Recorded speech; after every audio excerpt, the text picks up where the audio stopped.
નમસ્કાર, breaking news સાથે હું છું કિરણ। નજર કરીએ મહત્વના સમાચાર પર।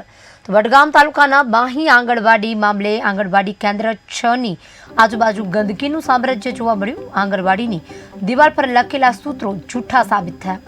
ગંદકીના ઢગલાઓ અને સુકાયેલા વૃક્ષોને અડીઘો જોવા મળ્યો તો ગંદકીના ઢગલા દૂર કરવા અપીલ કરાઈ।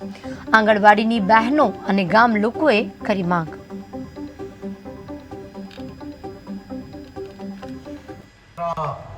महानगर भारतीय जनता पार्टी ने प्रजा द्वारा चूंटायेला सौ प्रतिनिधिओं ने हूँ बे हाथ जोड़ीने वंदन करूं छूं, सौने अभिनंदन आपું છું।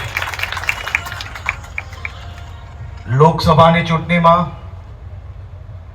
વડોદરા લોકસભા સીટ દ્વારા ऐतिहासिक विजय मेळववा बदल वडोदरा भारतीय जनता पार्टी आखा परिवार ने वडोदरा लोकसभा विस्तारना सौ नागरिकों ने हर्ष संघवी चूंटणी बाद पहली बार આવ્યા વડોદરા। હર્ષ સંઘવીના વડોદરામાં અનેક કાર્યક્રમો યોજાયા। કોર્પોરેટરના જનસેવા કાર્યાલયનું કર્યું ઉદ્ઘાટન। ગૃહમંત્રી હર્ષ સંઘવીનું નિવેદન સામે આવ્યું।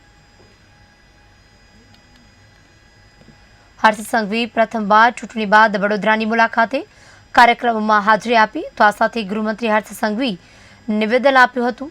મહત્વનું છે કે કાર્યક્રમમાં કોર્પોરેટરના જનસેવા કાર્યાલયનું ઉદ્ઘાટન કરાયું હતું। મોટી સંખ્યામાં લોકો જોડાયા હતા। હર્ષ સંઘવી ચૂંટણી બાદ પહેલીવાર આવ્યા વડોદરા। महानगर भारतीय जनता पार्टी અને પ્રજા દ્વારા ચૂંટાયેલા સૌ પ્રતિનિધિઓને હું બે હાથ જોડીને વંદન કરું છું, સૌને અભિનંદન આપું છું। લોકસભાની ચૂંટણીમાં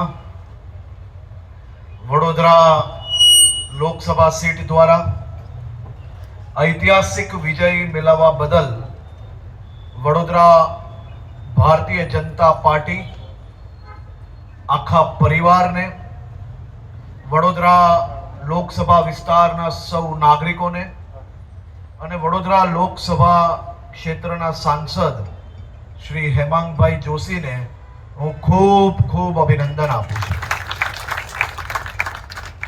भाई महावीर सिंह जी અને એમના સૌ સાથીઓને મેં કાર્યાલયના લોકાર્પણ પ્રસંગે રિબિન કાપતા કાપતા એમ કહ્યું કે આ કાર્યાલયના માધ્યમથી આ રાજનૈતિક નહીં પણ સેવાકીય કાર્યાલય કઈ રીતે બને તે માટે આપ સૌ કોર્પોરેટરોને હું ખૂબ ખૂબ શુભકામનાઓ આપું છું।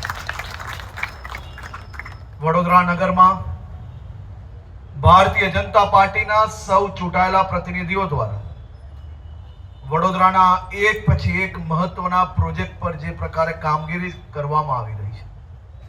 वडोदराना सौ चूंटाયેલા प्रतिनिधिने संगठन हर्षभाई संघवी जी साहेब द्वारा अभिलाषा 4 रस्ता खाते जनसेवा कार्यालयનું વોર્ડ 2 ટીમ દ્વારા ખુલ્લું મૂકવામાં આવ્યું છે। અભિલાષા ચાય પાણીની ઉપર છેલ્લા 4 વર્ષથી અમે બધા વિસ્તારના ચૂંટાયેલી ચારોચાર અમે 5 અને અમારા સાથી પ્રમુખ મહામંત્રી અને ટીમ બે વતી સેવાકીય કાર્ય કરતા આવ્યા છે। આજે વધારે સુવિધા સાથે કેન્દ્ર અને રાજ્ય સરકારની જે કંઈ પણ યોજનાઓ છે એનો સામાન્ય નાગરિકને કેવી રીતે લાભ મળી શકે એની સાથે વિશેષ સેવા ઊભી કરવામાં આવી છે। પ્રજાના જે કંઈ નાના મોટા પ્રશ્નો હશે એ બધા જ વોર્ડ 2ની ટીમ દ્વારા નિવારણ લાવવામાં આવશે।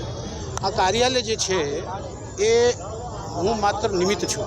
આપના માધ્યમથી હું વિસ્તારના બધા નાગરિકોને મારી બધી જ બૂથ લેવલના કાર્યકર્તાઓને બધા જ જે શુભેચ્છકો છે પાર્ટીના એમને વિનંતી કરવા માગું છું કે આપણે સૌ સાથે મળી અને આ કાર્યાલયને કેવી રીતે લોકો સુધી આપણે સેવા પહોંચાડી શકીએ। માનનીય આપણા આદરણીય પ્રધાનમંત્રી શ્રી નરેન્દ્રભાઈ મોદીના જે વિચારો છે એમની જે યોજનાઓ છે મુખ્યમંત્રી શ્રી ભૂપેન્દ્રભાઈ પટેલ સાહેબની જે કંઈ યોજનાઓ છે એ યોજનાઓ આપણા માધ્યમથી જન જન સુધી પહોંચે એ પ્રયાસ રહેશે।